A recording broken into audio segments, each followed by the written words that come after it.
Hello friends, happy Thanksgiving or happy 2 days before Thanksgiving. Welcome to the Gesundheit kitchen. We are coming to you live from the old Mule House in downtown Jasper, Georgia. And you can't see, but what I'm looking at, other than my camera crew, are the North Georgia mountains, the foothills of the Appalachians right behind me, which I am thankful for, which I kind of feel like is the theme of today, obviously with Thanksgiving. And for those of you watching at home, wherever home is, I have friends as far away as India and Germany, and a lot of them in the state of confusion. No, but I encourage you to chime in, let us know that you're watching. And the idea here is more than just me making food, because I do that quite a lot, and I enjoy doing that. That's sort of my lot in life, but I'm happy to do that. But oftentimes, I don't know what you don't know. So there are things that I take for granted, as far as how to make a sauce or how to make a stuffing or any of these sort of skill sets, right? And I know them from having done them for years upon decades. But there really are no stupid questions, and so as we get into this, if there's anything that I'm doing along the way, if you have questions, please raise your hand virtually. We have folks standing by to answer your questions, or at least direct questions to me, so I know what it is we need to talk about.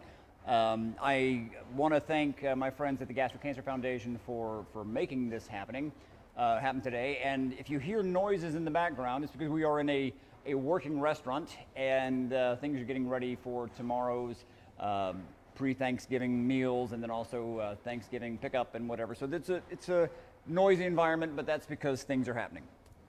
So my thought today was kind of going with the traditional, Thanksgiving turkey and dressing theme. As some of you know, if you kind of follow me on any of the social medias, I have pet turkeys, and so I personally haven't eaten turkey in quite some time, and so I feel a little bit traitorous that I am preparing turkey today. But obviously folks eat turkey, and if that's what you want to do, that's fantastic. There are meat-free versions of this that you can do. But we are going to be using a little bit of turkey today, and my sort of, again, theme is paring this down to a sort of 1-2 skillet meal, so that you could make a Thanksgiving meal in a relatively short amount of time with 1 or 2 skillets, without having to destroy the entire kitchen and without having to really commit your entire day to this. Now, I love spending the entire day or the entire week in the kitchen getting ready for events like this. But if you don't feel like it, if you are pressed for time, or if you just want to do something simple this year, it's not a normal year, 2020, by any stretch of the imagination.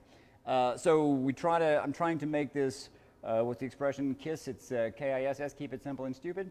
I don't mean to make it stupid, but I want to make it satisfying and simple to the point where none of this is intimidating. I certainly don't want to intimidate you with any of this stuff. So again, if I'm going too fast on anything, let me know. So there's this great debate between, is it a dressing or is it a stuffing? And it's really kind of a Yankee versus Southerner kind of a thing. We call it dressing, like cornbread or a Thanksgiving dressing. Some people call it a stuffing, and quite honestly, it's really the same thing. It really is just this kind of this bready mix that you can use. You could stuff it in the bird, but we're not going to be doing that today. So ours is really kind of, I guess you would call it more like a dressing or a side casserole. Any chance I can to sneak some protein into a dish, I will. So I am using today a high protein bread, and you can find, there are tons of them out there, and a lot of good brands out there, but it's a whole wheat bread. It's got 7-8 grams of protein in there, kind of a lot of those seeds and wheat berry things in there. And it's a little stale, which is not a bad thing when you're making a stuffing / dressing. So I have a slice of my stale bread. You can use cornbread, you can use a mix of the two, but I'm just going to rough tear one slice for now. And I don't measure anything, but counting to 1 with a slice of bread is about as much as I measure. But again, the idea here, this is very scalable. You can scale it up to as many people as you want. But I wanted to make something kind of thinking that we're feeding 2 people here. So if you're spending home time this year instead of traveling, or if you have, again, just a couple of family members, the idea here was to make something really, really quite simple. Now, to that, I have about a cup of cooked quinoa. Now, quinoa, if you've watched any of my shows, it's one of the grains I go to often. Very easy to digest, very high in protein. This makes a great rice substitute. This would be fine, honestly, as a side dish on its own. If you want to skip all of this and just have this with the turkey that I'm going to make here shortly, this would be a wonderful addition. But I'm, again, a little bit of bread, so you have that traditional kind of a stuffing feel, but I'm using a cup of cooked quinoa. And, you know, one of my hesitations sometimes in measuring things doesn't come from my fear of measuring cups. It really comes from the fact that ingredients have little nuances. They have little differences from time to time. And, you know, sometimes you might get a large egg and it's an extra large egg. And so, or sometimes you might buy an extra large egg and when you crack it, there's really not much going on in there. So I like to have the flexibility of listening to the ingredients, kind of seeing, you know, what's going on. And just as an example, this quinoa was a little wet. So typically when I make quinoa, it comes out nice and fluffy. This particular batch came out just a little on the soggy side. So I can adjust my ratios and my recipe kind of based on the natural tendencies of the ingredient, if you will. So I'm wanting this to kind of stick together, and it's going to be almost like, gosh, what's a good example? Like a crab cake. Like if you ever made crab cakes, you're looking for something that just kind of barely holds together. I want to saute just a little bit of onion and celery, kind of while I'm doing this, just so we have a little crunch into my dressing. So I've got, that's roughly half a cup of diced celery, and then I'll do the same amount of onion. This actually happens to be half of, it's a mix of a little white onion and a little Bermuda onion, because that's what I had. Very flexible. If you want to omit onions, if you're having a hard time digesting onions, you don't have to have the onions in there, but it gives a little crunch. It gives that bit of flavor. I'm going to put a good pinch of salt in there, and we'll adjust the total salt picture here as we get kind of closer towards the finished product. But salt is a natural extractant, and so I kind of wanted to pull some of the flavors out of this dressing. And again, I always hesitate when I say dressing stuffing, because, you know, part of me, I grew up having, you know, a dressing. Turkey and dressing is what we call it.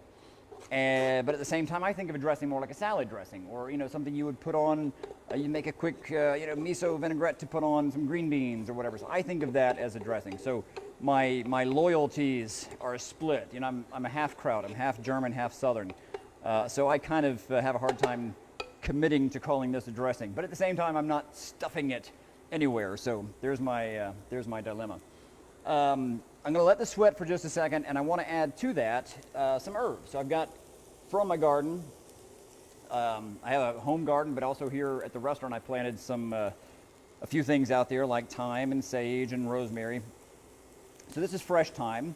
You can absolutely use dried thyme if you have it. Dry thyme can be a little more pungent, so I would kind of scale back a little bit. The fresh thyme has got sort of some natural water content in there. So it is wonderfully fragrant, but it's not as strong as the dried thyme is. And if you see kind of what I'm doing here, I'm really just going for the little green tips. And so if you hold the stem, you can kind of peel backwards down the way. So if the leaves grow out at an angle, I'm just kind of going against the growth. So I might be able to show you a little better on this tall one here. You can see the leaves are growing out from the stem that way. So I'm just holding the stem at the top and then just pulling down. And some of these really fine stems that come off the side, they're totally okay to cook in there as well. They're not that woody. Whereas if you had this in there, somebody gets that, they could basically use that as a toothpick. It's really, really kind of fibrous and woody. And you can save all those little pieces if you're making stock. That makes there's wonderful flavor still in that, but it's not something you want to be chewing on as you have your dressing. That guy jumped in there. Pinch these off. I wish that you could smell this at home because it really does smell amazing. All right. So again, I don't want to cook these to death. I want to still have some crunch going on here. Let me turn this down just a bit. And to that, I'm going to crumble up some some mushrooms. These are sliced mushrooms. I'm going to break them up a little bit so that when these cook down, they add a lot of flavor and body to the stuffing, to the dressing, but they you could absolutely omit them. So if you're not a mushroom fan, you could omit them. But honestly, even if you're not a mushroom fan, they're going to kind of disappear in here. So they add something to the overall dish, but I don't think they add enough mushroominess to where if you're kind of on the fence, I think you'd be okay to go ahead and put the mushrooms in there. All right. Get that. And I'm just going to turn that off. That carryover heat, which is a term basically once I turn this off, it doesn't immediately go cold, right? It's still very hot. So all of this is going to continue to cook even as it sits here. But what I don't want to do is add this incredibly hot to this when I have an egg in here. So I'm going to end up binding all of this together with an egg. But if I added the egg to the hot mix here, I'm going to end up making scrambled eggs, which is delicious. You can make an omelet out of all of this. But my goal here is to kind of cool all this down a little bit, just enough to where by the time I crack my egg into that, it won't make a scrambled egg mix. And again, what I'm really looking for, I want to have it where it just barely holds together. And this is the same principle whether you're making a pan full for 2 people or if you're making an entire casserole dish. You can make a big batch of this, and if you're unsure, is it salty enough, is it spiced enough, is the consistency good, is it holding together, you can always make like a little $50 sized pancake of this, cook it in a skillet, so it's just like you would a pancake, and that'll cook the egg all the way through, and that way you can kind of see, does it hold together, does it taste good, and so that's kind of the idea here. So rather than doing a little test batch to see how this thing works, I'm basically going to do the whole thing kind of like I would be making a pancake, and that's going to become our skillet full of stuffing / dressing. So that looks fantastic. All right, 1 egg, and no joke, this was laid probably within the last 2 hours. I didn't just randomly pick it up on the side of the street. We have several chickens and turkeys at my house, and we get about 7 or 8 eggs a day, which is kind of tough to keep up with because you really want to use them, but there comes a point where you have more eggs you know what to do with. I'm going to get this guy in here, and these eggs for my chickens have such a strong shell. I mean, the difference versus store-bought, if you can get farm fresh eggs, or if you want to swing by my place, I have extras. I'm happy to share. So, all right, put that 1 egg in there.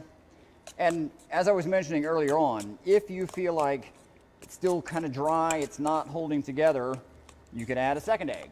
Or if you feel like at this point, you know, this is a little wet and it's not holding together the way I want to, you could add a little more quinoa, or you could add even a little another half slice of bread. But what I'm going to do is add some Hemp Hearts, which are over here. So these are hulled hemp seeds.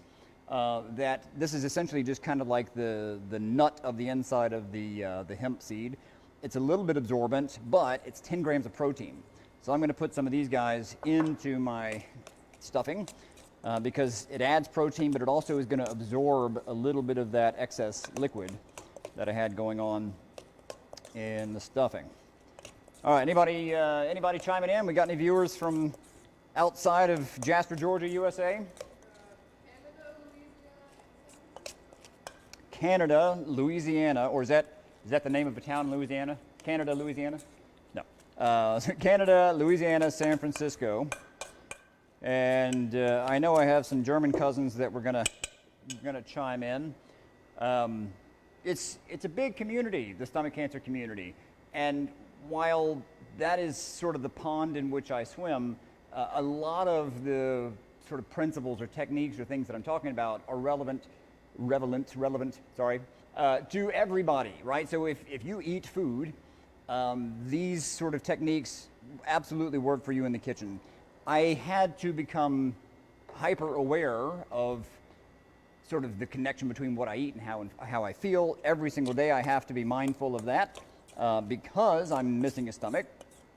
But it's the kind of thing I think if you are a quote-unquote healthy person, and I hope that you are, in whatever capacity, but if you don't have digestion issues, you're a rare bird, because most people do have some sort of issues with digestion, whether they overeat or whether they have a hard time digesting certain, whether it's lactose or whether it's meat proteins or what have you. We all of us have to be mindful of what we're putting into our machine. So I appreciate having the viewers from wherever you are, and I hope this is something that interests you enough to, and again, instead of being intimidated by this, getting inspired by it and kind of learning to do this stuff on your own. And it's, quite honestly, it's very cost effective. So if I haven't convinced people to be healthier eaters, I definitely am convincing people to be more frugal, because oftentimes the things that I'm making are very cost effective, because really and truly most of this stuff could have been leftovers. The piece of stale bread, the ends of a piece of celery or onion. You could make any of this with kind of the remnants of another meal or with the dregs of what you had in the pantry. It's a great way to kind of utilize even crackers. You got some crackers that you want to use up. You could break those into here. It could be different types of bread. Anything you can to utilize some of these ingredients. All right, can we see that's kind of sticking together now? It's got a kind of adhesion to it. It's sticking together, and so I'm just going to basically, like I said, make a big pancake out of this, and that's going to be the basis for the stuffing for our turkey. Now, I know a couple of years ago, and it might still be on YouTube somewhere, I made a rouladen, which essentially is this German rolled dish where we did a turkey and dressing, where I had the dressing stuffed inside the turkey, but the turkey was this very, very thin cutlet. Set this out of the way. And the idea was so that when you sliced into it, you had just this very little outer rim of turkey, but the inside was mostly stuffing. And that's kind of the idea that I'm doing today. Growing up in the South, I was used to eating a lot of meat and two veg, where the meat was 80% meat, and then we had 20% vegetables. And so I've tried to kind of flip-flop that, where most of my meals are going to be 80% veg or grains or things like that, and 20% meat, if at all. I would say that I'm about a 90-95% vegetarian. I have a hard time digesting meat, and so wherever possible, I try to sub out meat items for vegetable or grain alternatives, just because it's easier to eat. It's easier for me without a stomach to be able to get those nutrition pieces out of there. All right, look in here. Somebody from Scotland is on here. And my friend Leslie is asking me to save the eggshells for her fig tree. It's a good point. Fig trees love calcium, by the way. So my fig trees have a lot of oyster shells around them, not because I live by the ocean, but because over the years, anytime we shuck oysters, or even when at home, if I'm making clams or things like that, I always save the shells and use them as mulch around my fig trees. We just did a fig recipe recently, actually. It was on right here on the Gesundheit Kitchen. If you find the channel and subscribe to it on YouTube, we use some figs in a recipe talking about and dealing with osteoporosis. Because that's a recent diagnosis of mine. I have a hard time absorbing calcium. And it was kind of a two-part. We did a conversation with my friend Dr. Ellen Steinberg talking about calcium and what are calcium-rich foods, and it just happens to be that figs, one of my favorite foods on the planet, are high in calcium. So again, my focus is always, I don't want to use the word sneak, but I'm always trying to inject little nutrition things wherever I can. So I appreciate, if you like any of this stuff, again, we have a whole series. We've been doing it for quite some time, and it's called the Gesundheit Kitchen. Is right here on YouTube, or you can find them on the Facebook links. But there's always something there. I would like to think you can always learn. To me, the fun about cooking, whether it's a profession or whether it's a hobby or whether it's for health, you can always learn something from somebody, right? So at no point would you say, oh, I know it all. Although maybe sometimes I act like that. But my point is that you can always learn from somebody, even if it's learning what not to do. And that sounds a little, I don't know, elated to say sometimes I learn what not to do, but you learn really the times you mess up are the times where you really kind of solidify, you know what, I should never make that again. Hopefully that's not going to be the case today. All right, so you can see this is all kind of coming together. It is starting to solidify And I didn't make it so tight that it is going to make this bread, right? It's not making like this piece of bread. It is coming out exactly as I hoped, like a stuffing. And you kind of want to break it up so that it's, bite-sized as folks eat it. So what I'm going to do, it's basically done. As long as the egg is cooked through, it's done. I'm going to set this to the side. Now you could do this in one pan, but for the interest of time, I'm going to set this to the side and do the turkey in a separate pan. But I don't have an oven nearby, but if you had an oven nearby, even a toaster oven, you could put this into a little pan, keep it warm in the oven. I'm going to keep this warm just by setting it to the side with the lid on the top. And let's turn our attention now to the meat side of this dish, or the turkey part. And again, my apologies to my turkeys. I'm not a turkey eater anymore, but I realize that for a lot of folks, this day wouldn't be Thanksgiving without the inclusion of turkey. So we're going to include that and keep it kind of traditional. If you're not a meat eater, you could absolutely sub this out for some baked tofu or even tempeh, or they even make these cutlets now that are kind of like these breaded thin cutlets that are part they're tofu, or they are tempeh, or they're that mycelium. It's like a mushroom byproduct. Or honestly, even some portobello mushrooms. You could do some nice grilled portobello mushrooms and make those your kind of meat on the dish. But again, for the sake of tradition, we're going to do some turkey here. So what I've done is, rather than having the entire bird, which is a big undertaking, I have the turkey breast. And in particular, this is the tender, which is that, if you ever had chicken tenders, there's the breast of the turkey, and then there's this little extra piece that kind of sits on the side, and this is the same piece that would be on a turkey, right? So the turkey breast is pretty massive. It's about the size of both my hands, and then this is that extra little piece that goes on the side. And we've pounded that thin. So I put this in between a couple of pieces of freezer paper. You can do it between plastic wrap, and you pound it out, and it really is sort of this hit and twist motion. So I don't have the mallet out here, but once I have that in there, you hit it and you twist away, you hit it and you twist away, and you're not trying to do it so hard that you're making, coleslaw out of this. I mean, you could really damage it. I'm just slowly hitting it until where it flattens out. And my inspiration for this preparation is a German dish called rat tails, and it has nothing to do with rats.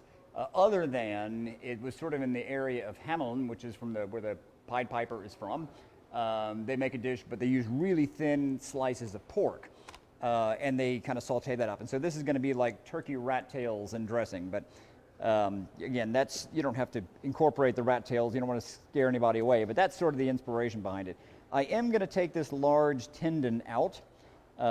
It is very chewy, and so there's no point in having that in the dish. You'll have a little bit, from here or there, but that main, I don't know if it's an artery or a vein. I always get those two confused, but basically it's not something that you need to have in the dish. And I'm going to cut this into these nice kind of thin pieces. This would almost be like if you ever had mushu pork in a Chinese restaurant. You want to have these nice kind of long pieces, and because it's been pounded out, it's already very tender. So this is not going to take very long at all as far as cooking time goes.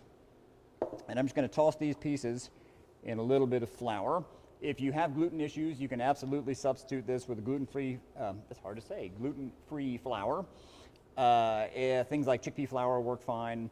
Coconut flour works fine. But I don't have any problems with gluten. And since I'm probably the guy going to be eating this, that's what I'm doing. I think gluten in the last year and a half, has really been villainized. And there are absolutely people that have gluten intolerance issues, but that's not necessarily the norm. I think, again, if you don't know what gluten is, then you probably don't have a gluten sensitivity issue. Being in the restaurant business, again, in the last few years, it went from, once in a blue moon, we would have somebody say that they had celiac or they have a gluten sensitivity. And so we would always have a way to kind of work around that. But here in the past, again, year and a half, maybe 2 years, we'll have people asking if their iced tea is gluten-free. And that usually says to me that they have no idea what gluten is, which is fine. But again, unless you know that you have a problem with gluten sensitivity, I don't think you need to worry too much about steering clear of it unless someone has told you medically that that's something you need to watch out for. All right, there is my rat tails, my turkey tails. And I'm going to put this on about a medium heat and then add some butter. I'll go ahead and take a nice pat of butter here. You don't have to use butter. You can use olive oil or coconut oil, whatever your cooking medium of choice is. I grew up eating butter. I'm from the South. I live in the same state as Paula Deen, if any of you watch the Food Network, and I had a chance to work with Paula Deen back in 2004, I guess. And butter is just my default. And it's one of those things where if you are post-gastrectomy, you need all the calories you can get, and it's a good source of calories. But at the same time, you kind of want to watch that your fat intake so that you're not getting too much too fast. But I'm not doing this as a buttery dish per se. I'm using it as sort of my medium in which to cook this turkey. And I do want to get just a little bit of browning on there. So I'm not trying to make it crunchy. I'm not trying to get it like fried chicken. But I do want to make it a little bit brown. We're going to make a sauce or a gravy in the pan here using some of the little bits that get stuck on there and get nice and browned on there. So let's get this hot. I'm going to be ended up covered in flour here before the whole thing is over, but that's part of the fun, is getting a little messy in the kitchen. All right, any questions, any thoughts?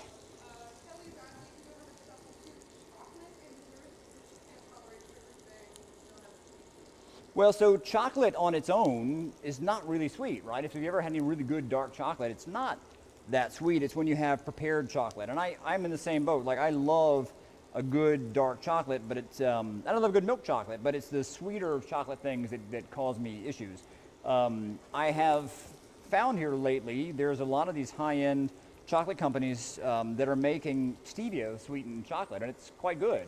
I've been a fan of stevia now for years, and particularly I like Truvia for two reasons. One, I had a chance to meet the lady that helped push Truvia to market, who was a cancer survivor herself, and her motivation was not really monetary. It was the fact that a few years ago, stevia was not considered a sweetener. It wasn't considered a sugar substitute. It was considered like, what do you call it, a supplement, right? So the stevia that you were able to find was usually very kind of bitter. It was random, like sometimes it would be incredibly sweet, sometimes it wouldn't be that sweet. And so this lady that invented Truvia, or helped bring it to market, was looking for something that would make it sort of granular like sugar. It would have the same kind of mouthfeel as sugar, be the same sweetness level as sugar. And I think she did a really good job. So I'm not endorsing it as a sponsor, just as anecdotally. I think it's a really good sugar substitute. And it doesn't affect your glycemic index. So shy of finding chocolate that is sweetened with stevia, you can find just plain unsweetened chocolate, whether it's milk or dark, and then whatever you're baking with, use a stevia or a Truvia or whatever brand you find. But there are other things like monk fruit, there's zethiol, there are other sugars that you can substitute in its place. So I wouldn't villainize the chocolate straight up per se. I would more think about what you're putting it with. But that's a great question. Don't give up on chocolate. There are some good sugar-free options there, but try to be mindful of the sugar content there. What else we got? Australia? Nice. Yeah, that's my friend Michelle, I think, or that's from her group there in Australia. That is my post-COVID dream, is to be able to go to Australia, to be able to work with Michelle and do something for the folks down under. Although I'm hearing that down under is not necessarily a PC, because who's to say that we're not down and they're not up, right? So anyway, greetings to Michelle and the group down there in Australia. Super cool. All right, so this only took moments to cook because they were so thin. So I'm going to take this out and just set this to the side. Now, all of the stuff that gets stuck on the bottom of the pan, is referred to as fond, F-O-N-D. And the easiest way to remember that is that we are fond of fond. We like fond because it is, that's where all of those good flavors are. It's a really good, there's little bits. Anytime, if you ever work with anybody that makes like a homemade gravy, like a pan sauce, this stuff is magic. And that's what I want to be able to utilize, is the kind of remnants of this. I used all of my onion in there. Here, little, that's what I'm looking for. So I want to have just a little something in here to brown, get this going, and that'll help get that brown butter flavor happening too. And it also moves all of this onion flavor will go throughout the entire pan here. I want to get it where it's just starting to smell. It smells fantastic. It releases those essential oils. This guy decided he did not want to get cooked, but we're going to change his mind. All right, and to that end, I just set my flour back down here. I'm going to sprinkle just a little bit of flour on those onions. And again, if you don't, if you have gluten issues, you could use chickpea flour or coconut flour. You just want something to kind of cover those, and you want to brown this. This is essentially almost like making a roux. If you've ever, for those of you that like to cook, a roux is typically it's just this emulsion of some kind of a starch, like a flour, with some kind of a fat. It could be oil, it could be butter. And you can brown this for a second. So I want this to kind of get that sort of toasted, nutty flavor happening. But the other fun part about this is it makes cleanup so much easier. So if you have these sort of stuck-on bits, this is a great way. I'm using a wooden spoon or a bamboo spoon, works just fine. And this is a great way to kind of pre-clean the pan. You can work all of those scrapey bits off of there. But the best part about it is that you're getting all that flavor up. So now I have some veggie stock, and I made the veggie stock really from all of the end pieces. Let me turn this up a little bit. From my celery, from my onions, the root pieces, the peelings from my carrots. I save all of that to make a simple veggie stock, which you can use for soups or whatever you want to do. We even did a video at one point where we made a simple miso soup for breakfast, just using hot veggie stock and taking a little bit of miso and some tofu bites and a little bit of seaweed. Just a great thing to have on hand. And it also, again, coming from the restaurant background, you're always trying to utilize, get 100% yield of all of every ingredient, right? So instead of just throwing those things away, and then the things that I can't use, I end up feeding to my chickens and turkeys, or even the leftover bits if I'm making stock and I have then these cooked pieces of onions and celery and carrots and parsnips or whatever I'm cooking.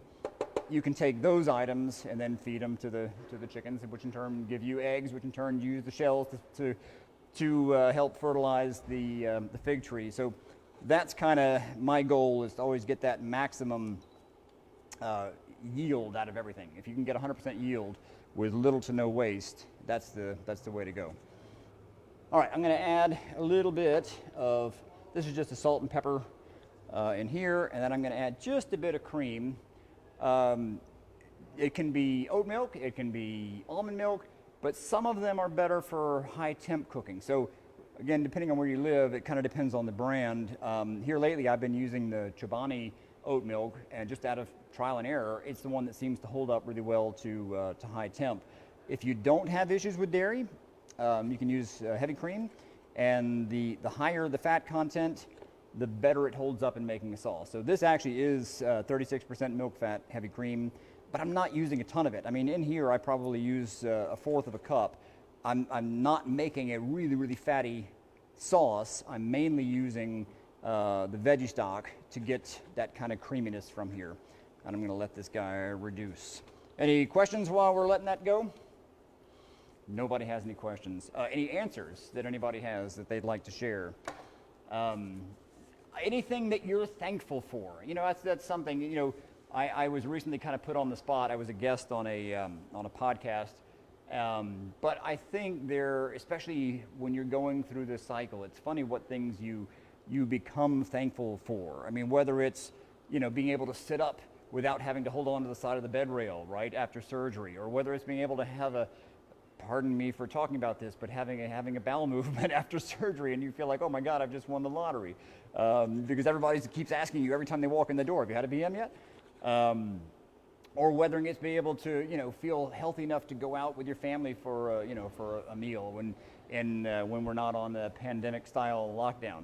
So those little things that we are thankful for, theoretically, we're always saying, oh yeah, we should take a moment and be mindful of those things. But I think post-surgery or post, a cancer diagnosis, you become really more aware of those things. And so I'm thankful that I'm upright and breathing, number one. But I'm also thankful that of my 15 surgeries, every one of them was a success in a gradual step forward. And knock on wood, but in the last year, I've been surgery free. So, and in 15 years I'm coming up on 16 years, I've had averaging about a surgery a year. So to be able to go, 12 months without a surgery, I'm incredibly thankful for that. So, and I'm also thankful that I have the opportunity to work with my kids who are here behind me and my friend Hewitt. And to make these things. So it's, there was a time where I was not well enough to even imagine that I would be able to one day stand here and do this and be in your living room in Australia or Scotland or Canada or Louisiana. So I am incredibly grateful for the opportunity to share some time with you on Thanksgiving from my hometown, from a restaurant walking distance from my house, making Thanksgiving dinner virtually with people all around the world. It's a pretty cool thing. What we got? So we have Kelly asking if you can talk about the hemp seeds and show them again. Sure. All right, so hemp seeds, and that's, let me grab the bag just so you can see. And again, just because I'm using a particular brand, it doesn't mean that I'm endorsing that brand. It just happens to be the brand that I have around here. And hemp is in the same family as of course, hemp is what they make rope with, but it's in the same family as the marijuana plant. And so for a time, people were like kind of freaky weird about, oh, hemp. But there's no hallucinogenic properties at all to this. This really is the seed that they use to grow the plant that they make, rope, and there's all kind of agricultural uses for this. Let me find, here they are. If you can see, they really are just the hulled little seeds, and so the hull meaning they took the shells out, which are very kind of fibrous, and even though they are edible, they aren't delicious. These have just kind of a nutty flavor to them, and they are 10 grams of protein per, let me see, for 3 tablespoons is 10 grams of protein.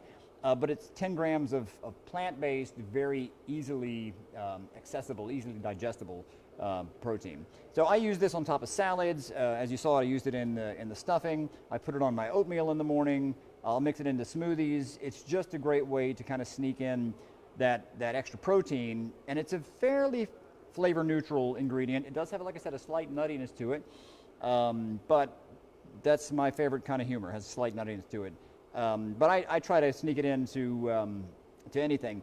You can also use flax seeds if you don't have this, but again, with flax seeds, you'd want to use the hulled ones or the ground ones. Otherwise, they would just sit in there like little islands that would never break down. So that's the hemp seeds. I'm going to start putting this guy together here. Yeah. Oh my God, it's fantastic. Kerrygold butter. I don't know what it is about the Irish that have figured out cheeses and butters. I think Irish dairy is just an amazing thing. So yeah, it's any of those European butters, and with a name like Hans, I think I'm sort of obligated to push towards that side of the world when it comes to butter. But they call it European style. It's usually a slightly higher butter fat, and it is even sometimes spreadable at room temperature because it is a little fattier. But yeah, I mean, it's as many of you know, your focus kind of switches from quantity to quality. And so having, maybe you have some sort of standard butter on hand for cooking, but something like the Kerrygold, like an Irish cream butter, I would absolutely use as a finishing butter. Like if you grill a piece of salmon, you put a slice of that butter on top to let it melt sort of as your sauce. It can get lost, like the beauty of that kind of a butter can get lost if you're cooking with it in a dish, but as a finishing butter, on a piece of toast even, I love it, absolutely. Good question. Now I want butter.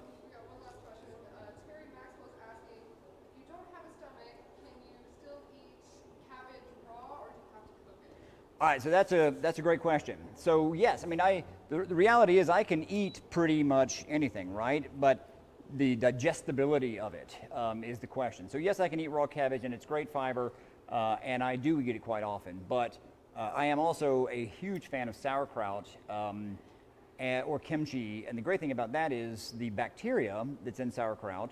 And I'm talking about raw, fresh sauerkraut that it's been fermented, never cooked.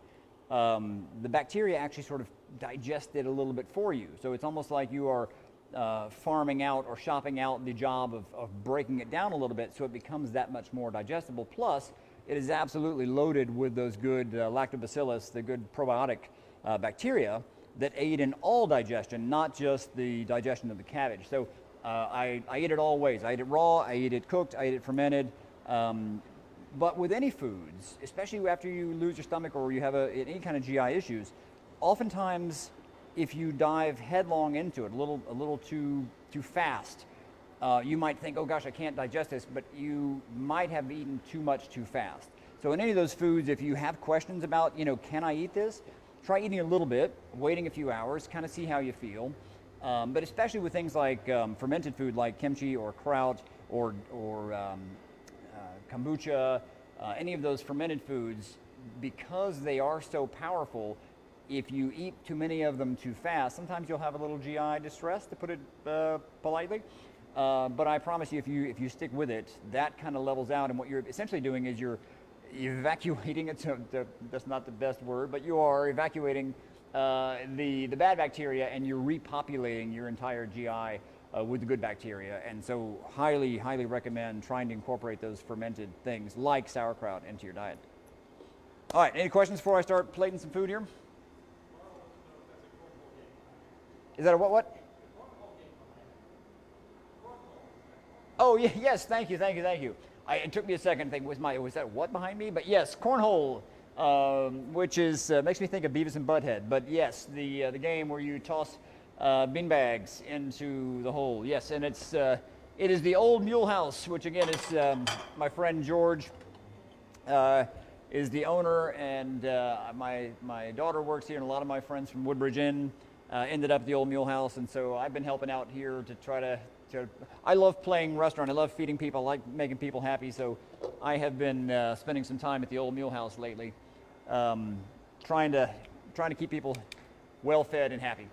All right, so I'm going to put this whole thing together. So here is our stuffing, our dressing, and again, this is easily 2 people. The great thing about this is this doesn't have to be necessarily a Thanksgiving thing. You can incorporate this into any sort of a meal when you want to, and it's a great way to utilize some of those leftovers.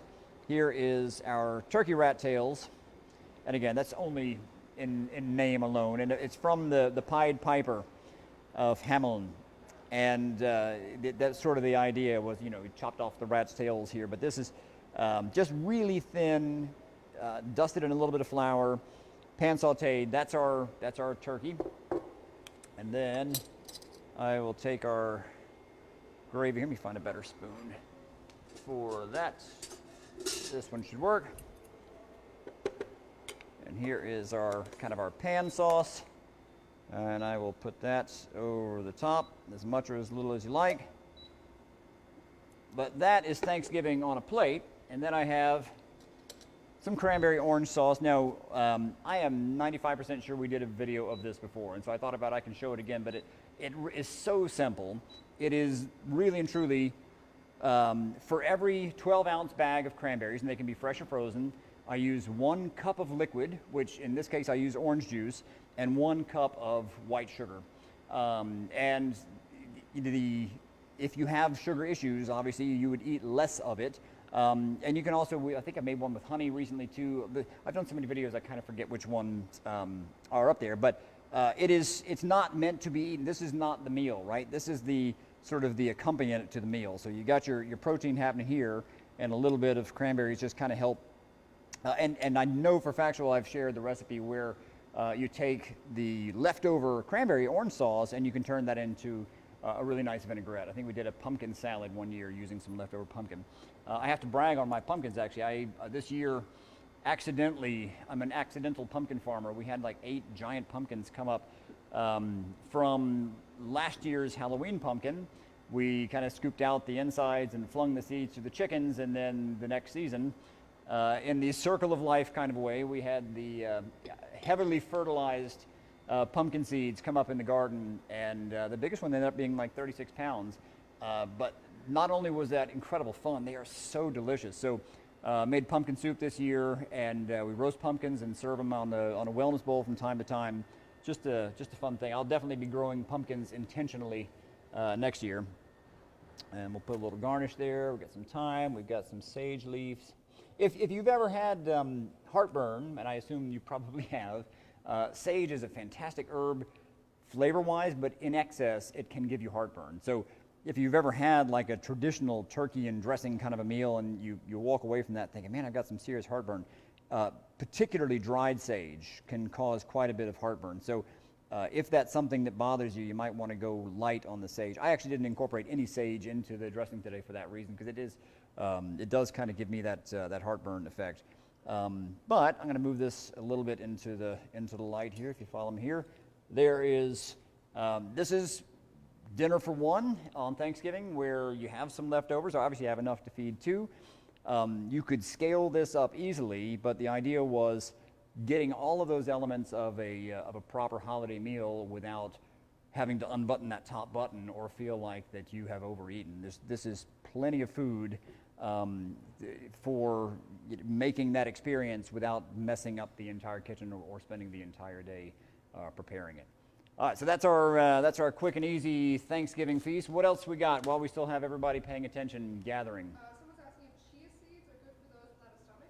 So yeah, chia seeds are an interesting thing in that they have this sort of this coating, this sort of protective coating, which is why the chia pets work, right? So when you take the wet chia seeds and you spread them on something, they actually retain water, and they make this little kind of bubble around them that helps in the seed sprouting. Well, that same thing helps in hydration, and so a lot of folks that have a hard time staying hydrated because they don't have the capacity to drink a lot of liquids will drink, they're almost kind of like that boba tea where they have the little tapioca pearls, but instead of the tapioca pearls, they put chia seeds in there and they kind of bloat up and they retain that moisture. So they are good at helping you stay hydrated. Now, in a preparation like this, I wouldn't say quite so much, because what will end up happening is they'll sort of swell up and they'll absorb a lot of that liquid, and it would actually give it a little bit of a, I hate to use the word slimy, but it'll have a little bit of a loosey sliminess to it.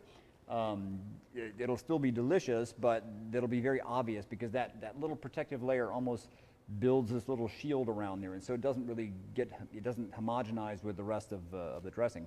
But they are also high in protein and reportedly really good for your skin and your nails too. So I use them quite a bit in salad dressings or in if I'm making smoothies or shakes. So I did, by the way, just share the Cranberry episode, GCF. Oh, good, good.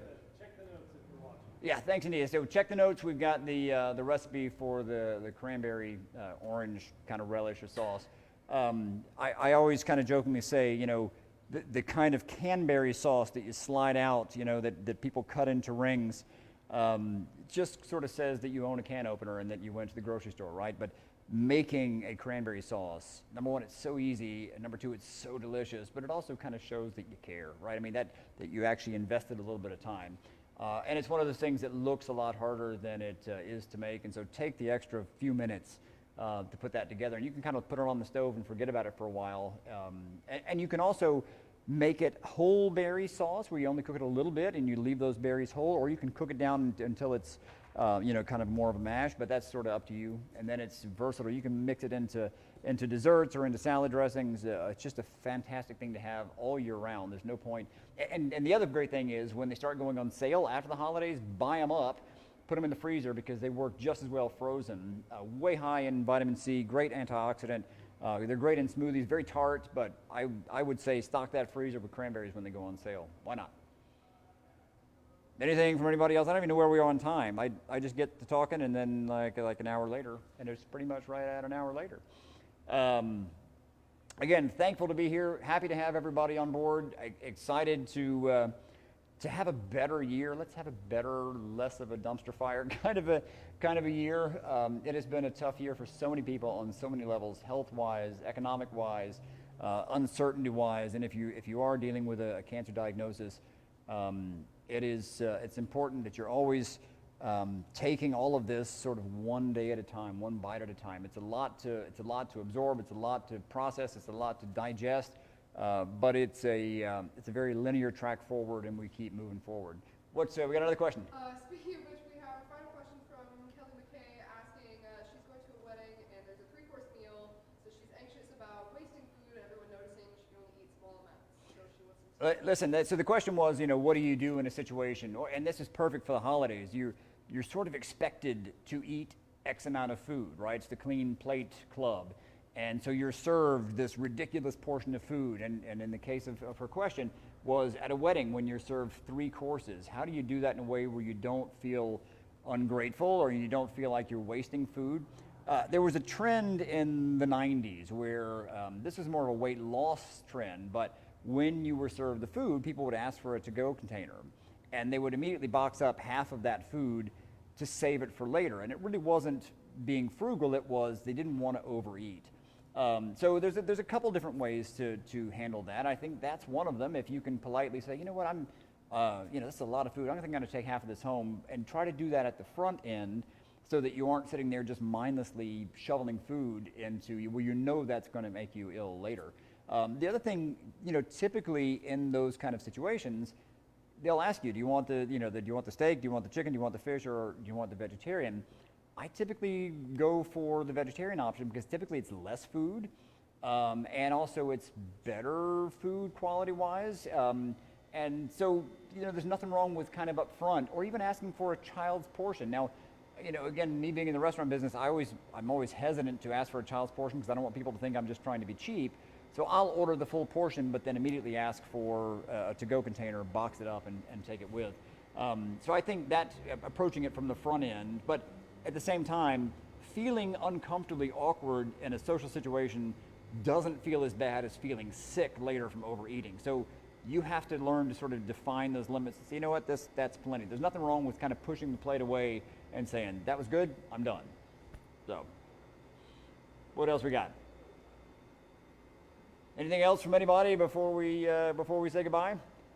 We're looking good? Well, listen, we have our regular series, Gesundheit Kitchen. It lives on gastriccancer.org.